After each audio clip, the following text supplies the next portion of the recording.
I feel like I should start by asking you, Ashwin. Your new feature, No Fathers in Kashmir, finally has a release date after a considerable delay due to a protracted battle with the censors. Not new for you. You've had run-ins with the censors at least twice before, during Inshallah Football and Inshallah Kashmir. The irony being, of course, that those films received national awards despite the fact that they didn't actually release. Each time that you make a new film and that you get into that conversation, do you go in with the hope that this board will have a less jaundiced view? No, not at all. It's one of the most hopeless situations that I know in our country today, that we have a censor board to mediate between ourselves and our audiences. I think the censor board should be done away with entirely, or should restrict themselves to simply certifying films and not use this as wantonly as they do. The problem with censorship, Rajeev, is that it creates fear, hostility, suspicion, and all the negativity that we have been seeing in the aftermath of Pulwama. This is a direct result of censorship. Films don't create fear. Censorship creates fear. And this is something that we have to understand, as a country. What happens is that when there is censorship applied, only one-sided view comes out, and demonization takes place, alienation takes place. So our vision of Kashmiris is somebody with a mask and a stone, or someone with a gun trying to do jihad. These are the two caricatures that we are served up. Now, in the absence of a counter-narrative which perhaps says that that kid with a stone goes to school, walks the streets, has a family, a father perhaps who doesn't exist, the minute you start giving that side of the picture, which is what my film tries to do, and humanize the person with the stone, you start creating what is called empathy. And now, what we have in Kashmir today actually is a crisis of compassion. And this is a big problem, We are not compassionate towards our fellow citizens in Kashmir, yet we would like them to be part of our union. And this is a big issue, How can you expect people that you create caricatures out of in this manner to be a part of your country if you don't afford them the basic dignity and respect and self-respect and opportunities and choices that you have been given in the rest of the country? And censorship is stopping. In fact, this is a direct result. Pulwama, I'm sorry to say this, is a direct result of censorship. What convinces a 20-year-old to put explosives in a car and drive it into a convoy? Understand, who is that kid? What kind of schooling did he have? What kind of family does he come from? The minute you start unfolding those backgrounds, which is never served up to us in our media and mainstream channels, or thanks to government propaganda, has been completely alienated from that truth. So this is what my film tries to do, and it tries to do it in a very gentle, tender, light-hearted way. Two 16-year-olds wandering about the hills, falling in love, breaking each other's hearts, and our censor board comes down on it like a ton of bricks. Like, ye kya kar diya tumne? And they don't have, the thing is, I love this because, when I wrote the script, of course, I knew I was going to face this issue. I've had 2 films banned, so I was like, yeah, come on. But I was like, you know what, I'm going to write a movie about a kid trying to find her father, right? And it's my challenge to the censor board that, come on, babies, bring it on. What are you going to find objectionable about that? And it took them 6 months of scratching their heads. No, not 6, I beg your pardon, 9 months. It's about the time that it takes to deliver a child, right? 9 months of scratching their heads to try and figure out what is it that they actually found objectionable in that. And because it took 9 months, the only thing that I can say is that they couldn't find anything objectionable, so they resorted to delay tactics. So we are sitting at the other end of 9 months with a UNA certificate, which is a certificate we deserve. And thanks to FCAT, we've actually got it. So FCAT has really performed well in this, I must say. They have done their duty, they have done due diligence, and they have upheld the Constitution and our rights, and they have spared me the agony of going to court, which is great, right? But really, 9 months? Soni, Anshuman, the two of you play very key roles in this film. Like Ashwin said, this is the story of a teenager, of a British-Kashmiri teenager who returns to her grandparents' home in Kashmir and discovers the truth about her father. What sold you on this film? The script. the script, Ashwin was very kind enough to, let me read the script. And it's really, when I read the script, so firstly, it was an eye-opener for me, because I thought, again, like the title says, everybody thinks they know Kashmir, Right. the blurb.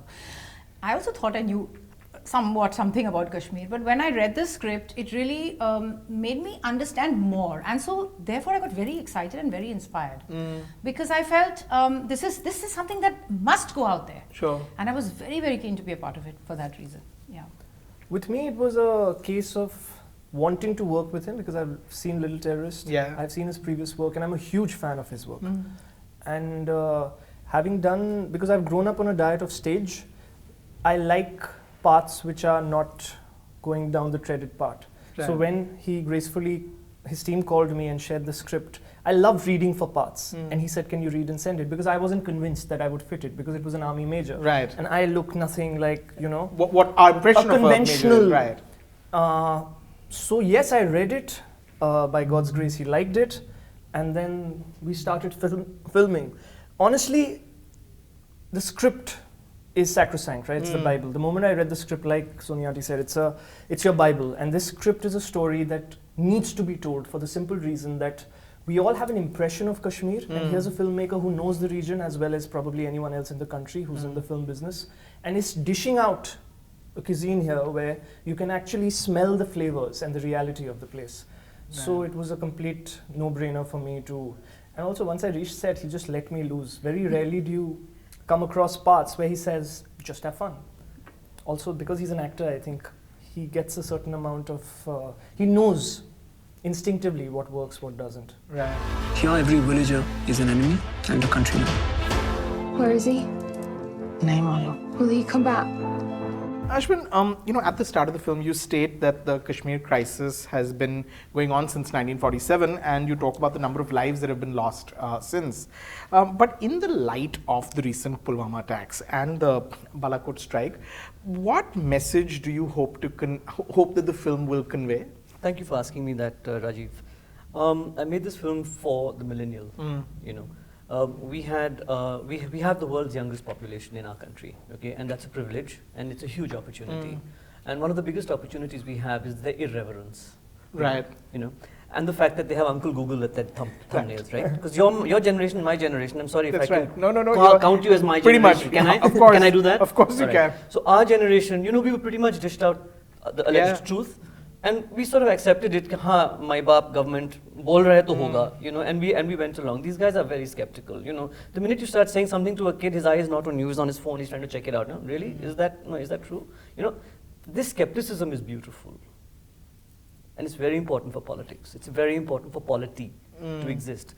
So what I'm hoping that might happen in this film is that when they see a reflection of themselves in the two characters that I've created in Kashmir, they might perhaps turn around and say, hang on a second, we're not being really told the whole truth. What is happening over there? And then I hope Google comes to rescue and they start really Googling the hell out of Kashmir and finding out actually what goes on over there. The second thing that I'm hoping is going to happen is that some of them, a small core of them might even go to Kashmir, avoid the tourist areas, get into the villages, speak to the people over there and see how their counterparts, Kashmiri kids, live. 3 things happened at the beginning of the 90s. And this is something really important to understand. 1 is economic liberalization. 2 is armed insurgency in Kashmir. And 3 is Ayodhya. We're sitting 30 years after that right now. Right? So these 3 things that happened together are where the 2 millennials have grown up. Right. The millennial from the rest of India and the millennial in Kashmir. Now the millennial in the rest of India grew up in a land of choices, opportunities, upward mobility. The millennial in Kashmir has grown up in a state of war with no choices, etc. But what he has had, or she has had rather, is a cause to fight for. So we have a millennial in a very troubled part of our country with contiguous borders with 2 extremely hostile neighbors and nuclear arms pointing at each other, and a tinderbox that we almost saw flare up in the last couple of months. And we have a millennial here in the rest of India, okay, who has had nothing but choices and opportunities. Now, which of these 2 are you going to count on to solve this issue? I've made this film for the millennial in the rest of India. That we are the ones with the opportunities, we are the ones blessed with the choices, please, let's open our eyes and see what is happening with our counterparts over there and start the process, address the crisis of compassion, address the process of empathy. That's who the movie's made for. We wiped the history of our people with our own hands. Soni, you had a role in Razi as the protagonist's mother. It was another film on the conflict, the India-Pakistan conflict, with Kashmir playing a key role in that. Razi was hugely successful. Alia has swept most of the awards this season. Another film that's been very successful is Uri, which of course is positioned as a recreation of the 2016 surgical strikes. How do all of you view the manner in which mainstream cinema tackles the Kashmir issue? Well, I think it's exactly what Ashwin is saying. It's an offshoot of ignorance in a sense, or an offshoot of maybe not ignorance, but just one part of the narrative. Right. So there are many facets. I think what is very fascinating to me about Kashmir in the first place is that it has so many facets, so many layers, so many realities, and so many truths. And in a place like as complex as this, there is no one narrative. Correct answer, sure. So therefore, we are fed only one narrative. Hence, we see, oh God, Pakistan, of course, is the enemy. The Kashmir, the army is this really wonderful body, which is looking out for us. Agreed, it is. I agree with all those things. But there are other sides to the story, as there would be, because people are people, and they're not always perfect. So there are things which happen and which we are really not told about, and we discover along the way. It's much like in school when you learn, you go and you learn history.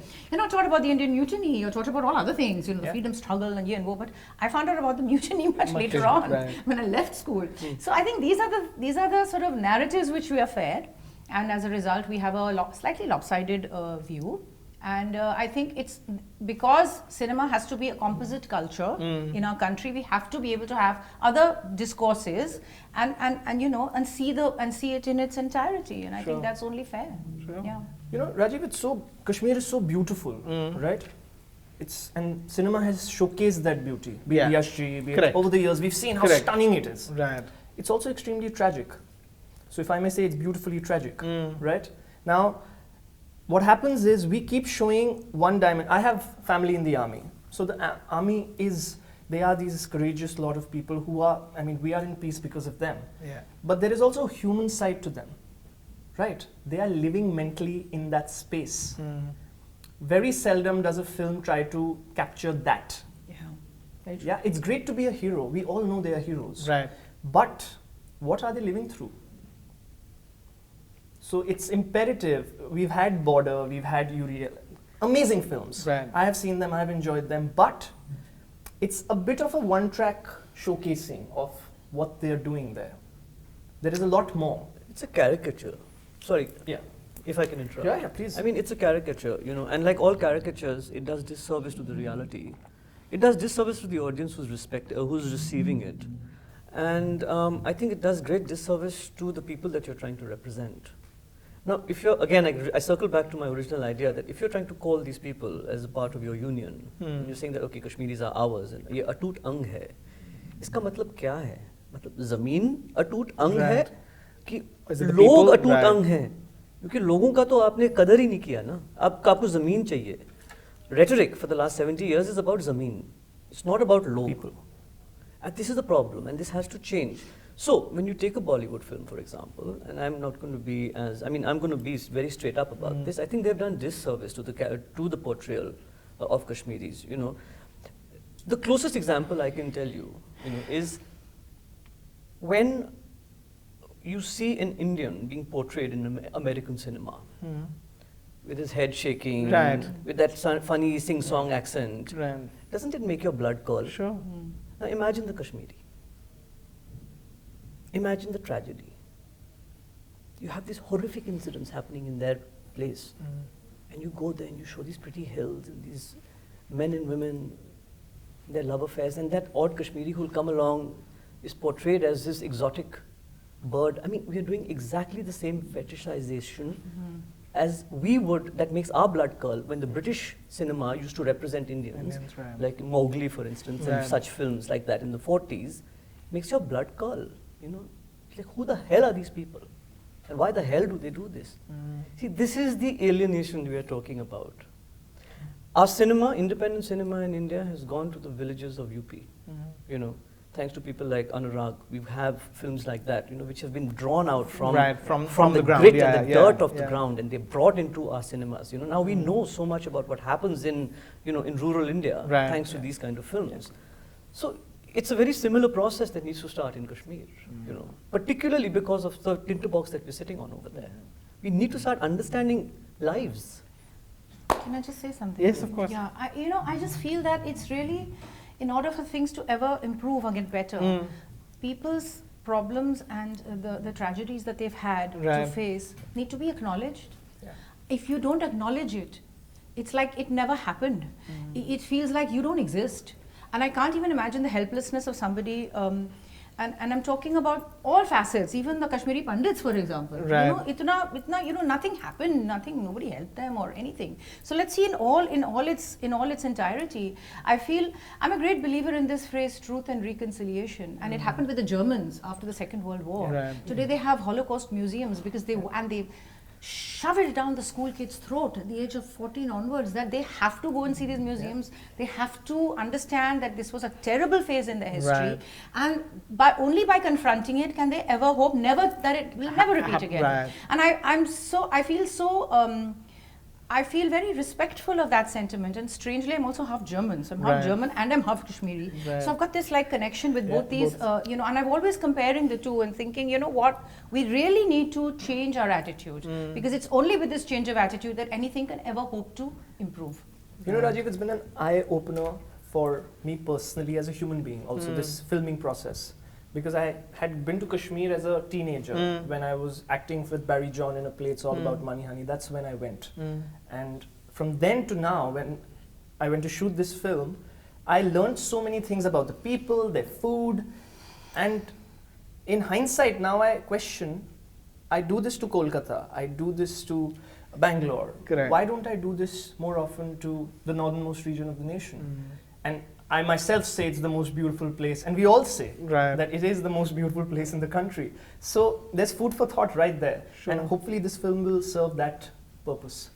You know, I was actually going to ask that. I was going to say, what was the experience of actually making this film in Kashmir, and specifically for the two of you, what were perhaps some of the misconceptions that were broken when you actually went there and shot, and or your misconceptions about what Kashmir is like today? You know, sitting in Mumbai. The narrative we're fed, or what we tend to believe. What did you discover that you didn't know? Well, to begin with, and I've been reciting this everywhere since yesterday, all our interviews, I walked out one day on set in my costume, in between two shots, because the DOP was taking time lighting. And I had walked down the same path in my civilian clothes in the morning and had this bun pav. I'm a foodie, so I keep eating whatever. And he had made the most delicious, really warm man, really sweet man. I had a chat with him. Now when I walked out in costume as a major, the looks I got, Rajeev, the stares, and believe you me, I could feel the piercing. And suddenly the line producer, the lady who ran from behind, Anshuman, don't walk out alone. Somebody might throw something. And I was like, what? Like, really? So there was a perspective shift. Like, you don't think of such things sitting in Bombay, right? I'm wearing an Indian Army's costume in my own country. I mean, now we know in the last year and a half too, because of the stone pelting episode and the news throwing it up. It's little things like that on a human level tell you don't know so much. I mean, I read books. I have friends who are Kashmiris. I've done a film with Sanjay Suri, who's a Kashmiri. I hear so much from him. But I've always felt there's this something which is brewing inside them, and I've never quite been able to point a finger. This experience gave me some sort of perspective as to why. And it's for me to figure that out. It's for me to question myself, which is what I hope Ashwin is trying to do which is what he'll achieve if more people see this. Because you see, what happens is that the average Kashmiri, again, we're back to censorship here, because the average Kashmiri's impression of what is India is manifest in the uniform this gentleman was wearing that day. You know, it's manifest in the gun that he carries, and it's manifest in the jackboots that, march up and down his street. I mean, that is India. That's all we've served up in Kashmir. We haven't really served up anything else. We haven't started interaction between school kids, for example, like Soni was trying to talk about. Nor have we called a Truth and Reconciliation Commission, which is sorely needed because of the gross human rights abuses that have happened in Kashmir. We need to stare these things in the face and say, right, okay, we respect the institution, but if there have been lapses, we need to acknowledge it.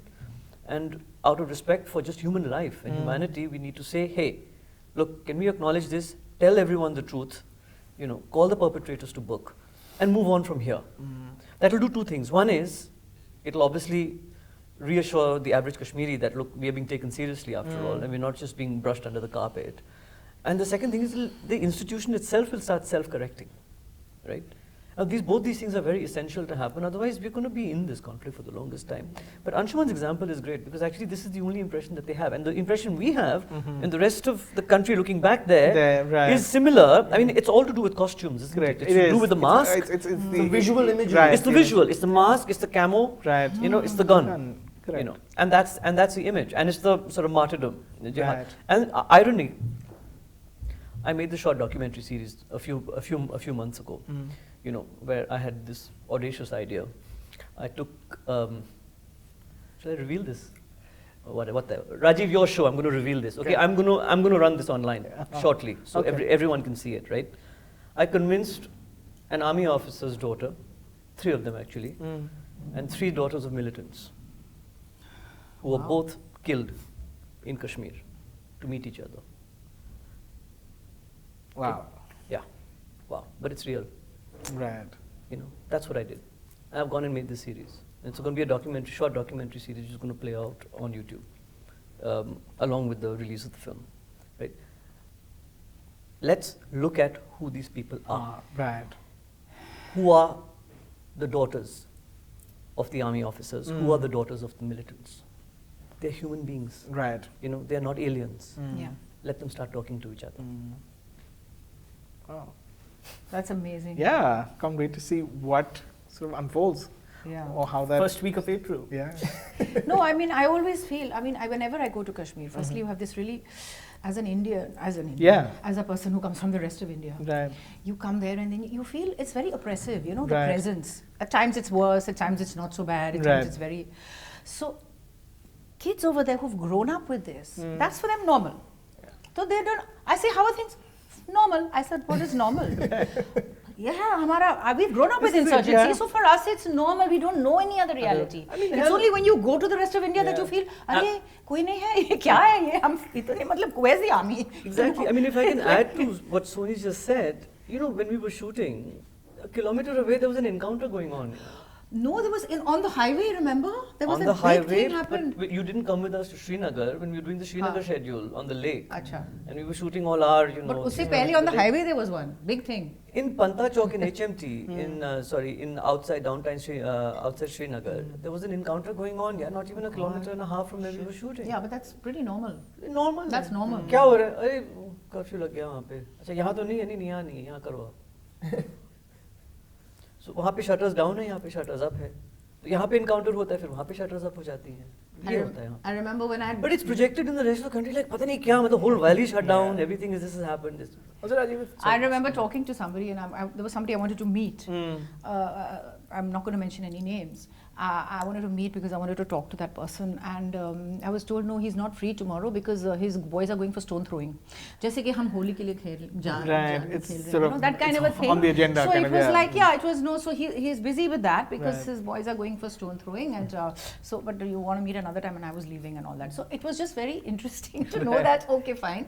यहाँ पे ये सब serious kind of normal. And also when I've been, I've been there and I've seen okay, the army is standing there very, very scarily and all that. But at the same time, it's not so. I mean, it's because it's normal for people. So they're having cigarette breaks with the army. They're chatting with them. Chai bhi pee rahe hain. Somebody's helping somebody carry a bag. So there also are those scenes. And I would say, so that's maybe the other face of it. But it's all there, and it's all very, very, very interesting. And we get carried away by, if you the Nakabandi in Bombay, say Friday night, Saturday night. People say, "Hey, checking." Wahan, when we used to drive from the airport to Bhadarwa, there used to be 3 places when one day my bag was bakaida opened. Now it so happened that in the second check post they question you, na? What are you going for? And the driver said, film ki shoot hai, actor. So one of the army men had seen LSD. Right. So then he had a chat with me about the film, and he asked me, so what are you going for? So I said, just a documentary, you know. So I'm saying, we keep making such a big deal out of little nakabandis on weekends here. People are living there on a daily basis. These are things we don't think of. It's very small, but it starts hitting your subconscious over a point of time, I feel. This is one of the difficult things to actually get right in the screenplay, which is why it took me 3 years to get it. You know, because where do you begin? You know, do you go the human rights way, in which case no one's going to come to watch the film? Right. Right? You try and tell a story about two kids, you know, breaking their hearts, each other's hearts, then you're not going to do disservice to Kashmir, right?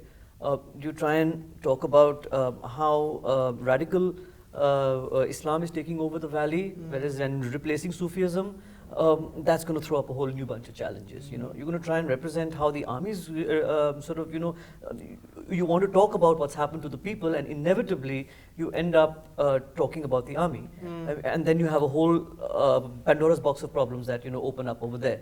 You know, I mean, where do you begin? You know, and that was the challenge of the screenplay, actually. So, yeah.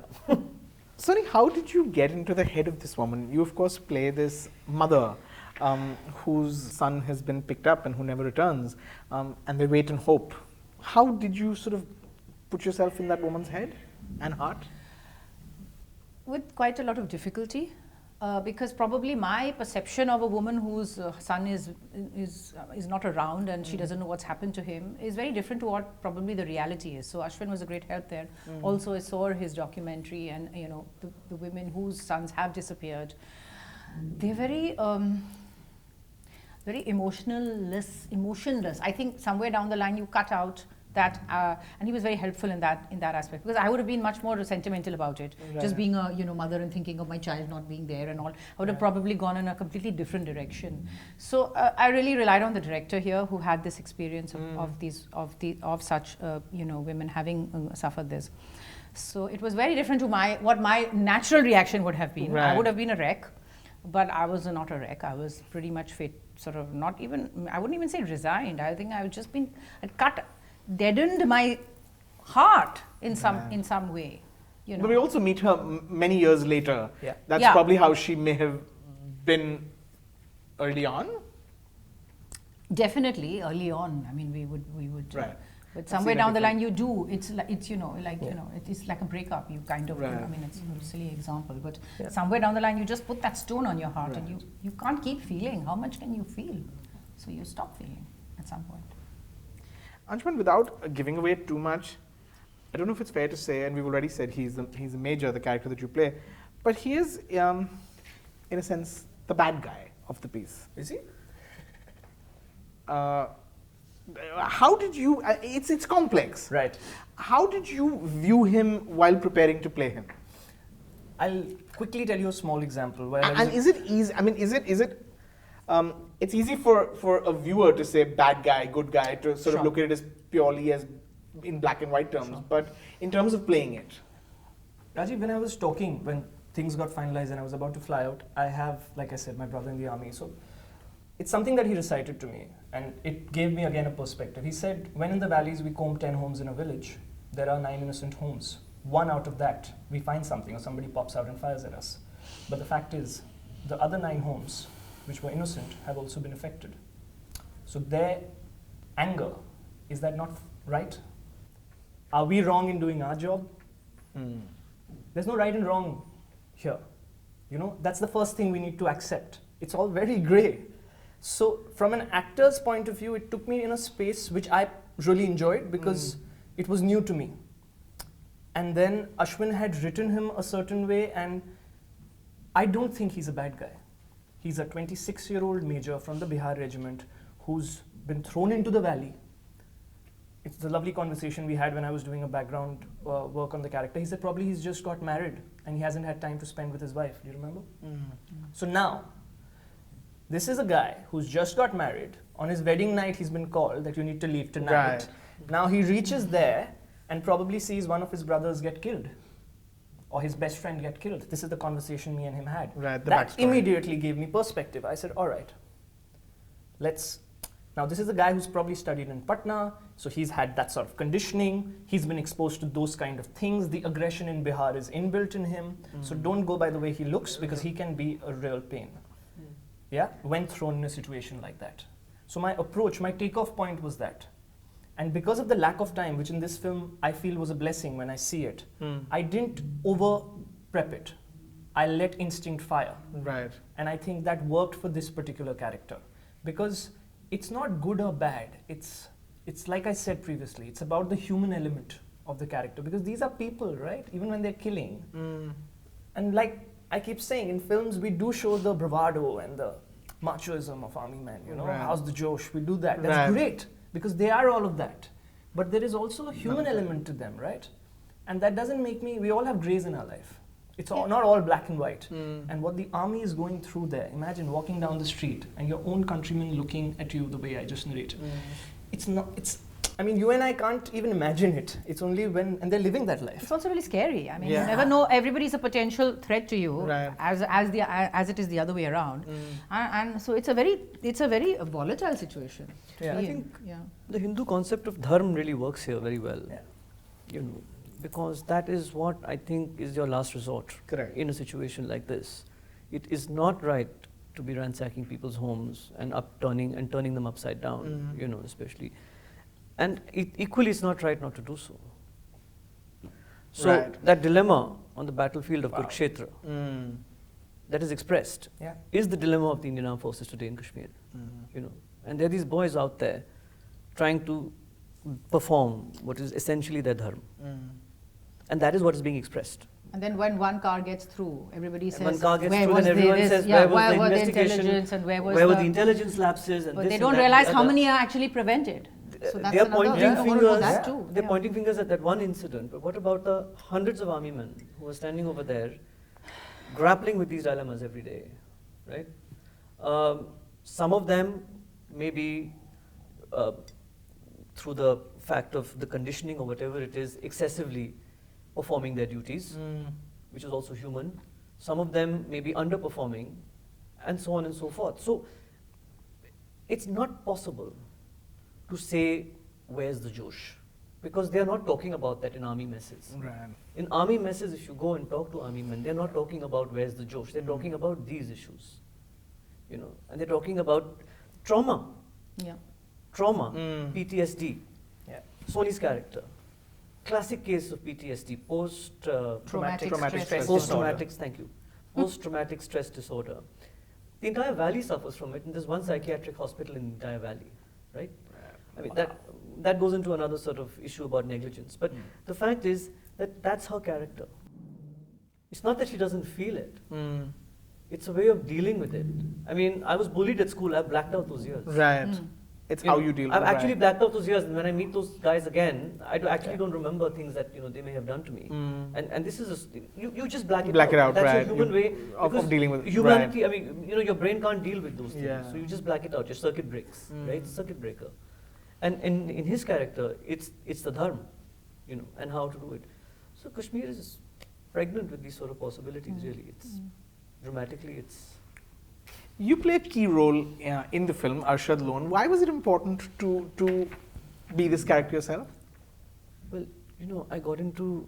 I used to perform on stage. 1999 is the last time I performed, right? About 20 years ago.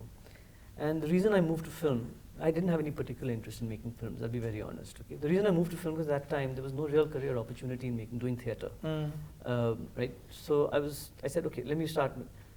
But in order to direct, I had to write screenplays. So I learned to do that. Then I learned how to direct. Then Kashmir happened to me, and I became political, and the documentary started. And I was just like, wait, hang on a second. 20 years later, I'm just like, dude, Where did it go? What Yeah. happened? I wanted to act. Yeah. And suddenly, 20 years on, So when I wrote this part, I said, man, it's got to be now or never. Because otherwise, this is never going to happen. And of course, the stress of directing and I was acting going to ask, together is it hard? I'd never do it. It's a high, I must say. It's a real high, and it's not easy at all. And the responsibility is quadrupled. Actually, it's not just doubled; it's quadrupled. Because you have to pay attention to the other actors, and that's your right. first duty is towards the other actors. Yeah. It's not towards yourself. I think the prep really helped because, of course, I have sat with the kind of people that I was meeting. But I didn't know, frankly, to be very honest with you, I didn't know who else I could trust with this part because he's such a difficult part to play. He operates on such a razor's edge of sort of what is acceptable. Right. And he's pushing so many envelopes. True. You know, I mean, he's a radical fundamentalist. At the same time, he's got this whole double game going on. Correct. I mean, he's a very shady character. You know. Very, very dodgy, sinister character. But also so interesting about what he was earlier on. And what he was Right, earlier on. I mean, wow. And you only get that by one word in the film, which is, you know, he's called Jeans. Right. Somehow that sort of evokes the whole personality. Correct. Right? Of what he must may have been. Yeah. You know, why does someone call Jeans? Right. Etc. But coming from that to where he's come to now, he's a sort of almost wheeler-dealer sort of character. One thing really helped actually was to give him an academic air, which I think makes him look even more sinister. Right. And more, so he does very little. I mean, that's what I wanted to do. I just wanted to, I mean, I'm very expressive, as you can see. I'm sort of all over the place, right? I had to just tone it down and just do very little, you know, and just let stuff, and I really admire people who play poker, you know, because that poker face is stunning. That just one little twitch of the eyebrow just gives you, because, you know, what I wanted to do is I wanted the audience to imagine the character. Right. Rather than me play it out for them. Right. Because then there's nothing for the audience to do. You know, then there's nothing for them. Then the audience is just being spoon-fed all the stuff. I'm like, that little twitch, and then let them bring their entire, you know, all the poker players they've seen in their lives. let them bring it to my face. You know, and my job is done. So that's basically what. 14 साल से ये खातून अपने शौहर का इंतजार कर रही है क्या बाकी जिंदगी अपने बच्चे का इंतजार करेगी You know, I want to very quickly say the two things that I really enjoyed or really thought were very interesting about the film was one also how sort of the audience, it's the 16-year-old girl who is in a sense the eyes and ears of the audience because you're sort of discovering as she is, and I think to the device of her camera phone and her being this photography nut who's shooting everything and taking pictures and videos is beautiful because you're sort of discovering as she is. And the other thing was just, you know, of course it's about Kashmir, but the relationships, as I was telling you earlier, just the fact that there's such real beautiful relationships and characters that you can get invested in even if you're not entirely familiar with the Kashmir story, the relationship between your character and your daughter-in-law who's you know, looking to get remarried and that sort of nod of approval from her former mother-in-law. Can you talk about that and why that adds so many layers to the film, which is of course a political story and it's of course about you know where we are as Kashmir, but it's also you know you can also invest in the relationships and the other. Well, let's take it one by one. So the photography in the film, for instance, you know, with her, so it starts off very much like Instagram photography, doesn't it? Correct. I mean, it's a bit like, you know, snapshot photography, etc. And it moves into sort of almost forensic photography when she ends up in the graves. You know. That's right. So there is a whole. I mean, the photographs start giving you a journey of the character in some senses. You know, because she starts becoming from an Instagram photographer. She starts becoming a subjective photographer, and then goes into this entirely investigative mold. You know, almost becoming a photojournalist in some senses. So that was intentional. I mean, and the shots that we've chosen. The first part of it, so I gave the camera to the actor and I said, listen, just do it. Shoot whatever you like. Correct. Right? And then there's a particular scene, I don't know if this is going to be a spoiler, but there's a particular scene in which the entire journey of photography is reprised in a pretty hard way. Right? And it becomes even more emphatic because they're kind of these smiley pictures. Correct. You know, and there's this whole violence with which the smiley pictures are sort of destroyed. Yeah. I didn't want to say that, but thank you. You didn't hear that? Delete it. Right. So that's the one thing. Yeah. As far as Soni's character is concerned and the relationship between the daughter-in-law and the mother-in-law, I mean, this is the sort of, you know, this is my subversion of Ekta, I guess. It's a bit like two women who've lost, in a sense, the same thing. Yeah. Don't know who else to turn to, so rather than go into each other and take support from each other, they go into a space of venting their frustration out on each other. It's a bit like what happens tragically when a couple loses a child. You know, inevitably it ends up in a breakup because of the familiarity, and because of the fact that there's no real, because of the claustrophobia of that situation, you know. And I just extrapolated that as a screenwriter. I was trying to figure out a way of dealing with that dynamic. I mean, how would she take the fact that her daughter-in-law wants to get remarried? Now, the daughter-in-law didn't really need to arrive all the way to this little remote village to take her permission. It's not necessary, but she felt compelled in some senses to do so. You know, so that's a huge step, coming all the way from the UK to do this, and then introducing this new guy, I mean, which is another cocktail of, you know, and who's pretty much just this sort of bearish figure who's just sort of roaming around, you know, and you already know who this guy is, except every now and then sort of he's some sort of authority, but you're not quite sure what he is. And then she's like this strange man in my house, and of course she's over the moon because she has a daughter, she has a granddaughter. So she's totally mixed with that emotion as well, you know, and so the idea really was to show this family dynamic. Again, we go back to the idea of saying that, look, these are human beings with human emotions. You know? But her character and the character played by Natasha Margot in the film, who's the daughter-in-law, Zainab? The daughter-in-law, Zainab, I beg your pardon. Yeah, and they have this dynamic which is built on trust, suspicion. Right. At the same time. That's a good way to put it, You know, and at the same time. And it fires on both those cylinders. And you're like, these, you see, I could have made a movie on each of their stories. That's true, actually, yes. You know, yes. I could have made a movie, I beg your pardon, on my character story, a big one, you know, actually. Very interesting. I mean, you know, I could have made a movie on her character story for sure. On Parveena's character story, you know, played by Maya Sarao, who's done a wonderful job. And, you know, who's the mother of Majid. Correct. The love interest of our lead protagonist. Of Shivam Raina, who played. I mean, her story is also equally fascinating, right? Oh gosh, it's a complex. That is an incredible arc as well. I mean, really. So you see, and their relation. I mean, her relationship with. We don't want to. I mean, just the dynamic. The dynamic. I mean, what he catches her, the moment he catches her in, to the point there.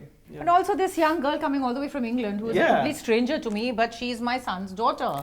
And then again, you know, that whole painful thing of, oh God, now, you know, my son is not here, but she's here. And then she doesn't know me at all. I'm so alien to her, to anything that she's experienced in her life. And yet you have that moment where you give her a huge piece. I mean, your that's what I'm saying. So it's such a real thing that you know we don't know who the other is. We are both the other to the other. And then we but there is this connection which is so deep. So it's so complicated. They can't even communicate. They don't even speak the same language. Exactly. That's right. You know, one is speaking in English, the other one's answering in Kashmiri. So it's like, you know, but they communicate. They communicate, right? I mean, my favorite moment in the film is between Soni Auntie's character and where the hair's been, the mother says, and then when she comes home and she looks at the photo and she says, "Acha hai," or something. So just that reaction by Zara, it actually is very revealing. It's magic. It's magic, isn't it? Between human beings of what we perceive and what it actually is. Therein lies the little touch, which is what makes his films, I believe, what they are. Well, it makes Natasha's character, Zainab's character, sort of express this, again, it goes back to caricatures. She's created a caricature of this mother-in-law in her mind, so much so that she feels that it's necessary to change the way her daughter looks to present to the mother-in-law. But the mother-in-law is much more chilled out and far more progressed in her brain than that, you know. And that's that one of those. And it's a fact with most of our parents, right? Like we think that they will not. They surprise us. And the grandparents are way more chilled out than the parents. Anyway. Actually, I was actually very surprised. I don't know if there's a spoiler that she tells the grandfather, "I'm stepping out right after what has just happened in the home." It's a film that, but really, many congratulations. I think you've made a film that's very layered, and I think that there's a lot to chew on when you sort of watch the film. I really do hope it finds its audience. All the best. Congratulations on a job very well done. Looking forward to lots more, and here's hoping that you will continue to sort of steer the pot. Thank you so much, Rajeev. And tell the stories that need to be told. Thank you. Thank you very much. Thank you.